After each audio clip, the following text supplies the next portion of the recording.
Hivi Simba bado mpo ligi kuu au mmehamia championship? Maana kila msimu mnacheza kama wageni wa kudumu. Bora tucheze kama wageni wa kudumu kuliko nyinyi mnaojidai wenyeji, lakini kila mkifika hatua za kimataifa mnapigwa kama watoto wa chekechea.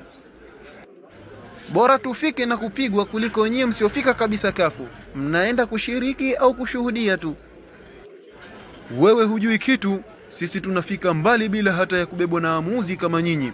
Fainali zenu zinachezwa kwa dua na bahati nasibu. Bora dua na bahati nasibu kuliko nyinyi mnaopiga misele Afrika na kurudi na pointi 0. Dunia nzima inajua kama Simba ni wababe wa maandishi tu, vitendo hakuna.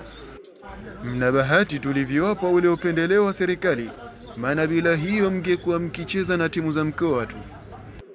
Upendeleo upi sasa? Nyinyi mna hela zote lakini bado mnaishia kulia kila msimu. Mkipewa uwanja mnalia, mkipewa mwamuzi mnalia. Yaani vilio haviishi kwenu. Tunalalamika kwa sababu tunajua haki, sio kama nyinyi mnaofurahia ushindi wa kubebwa na VAR ya kwenye simu za janja. Ushindi ni ushindi, hata ukiliaje. Ndiyo maana kila mkiwaona wananchi mnajua mechi imekwisha kabla hata mpira haujaanza. Bora tupige magoti kabla mechi ianze kuliko nyie ambao mkikutana na Al Ahli mnaomba gemu ifutwe kwa sababu ya hofu. Hata Al Ahli wenyewe wanajua sisi ni tishio. Nyie wanawatumia tu kufanya mazoezi ya goli. Mnaishia kuwa washika vibendera wa mafanikio ya wengine. Tutawaacha mjisifie kwa sasa, maana historia bado inasema sisi ni wa kwanza kufanya makubwa Afrika.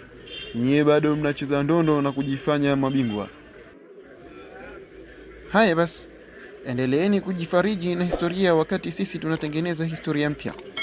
Mshindi anaonekana uwanjani, sio kwenye magazeti ya zamani.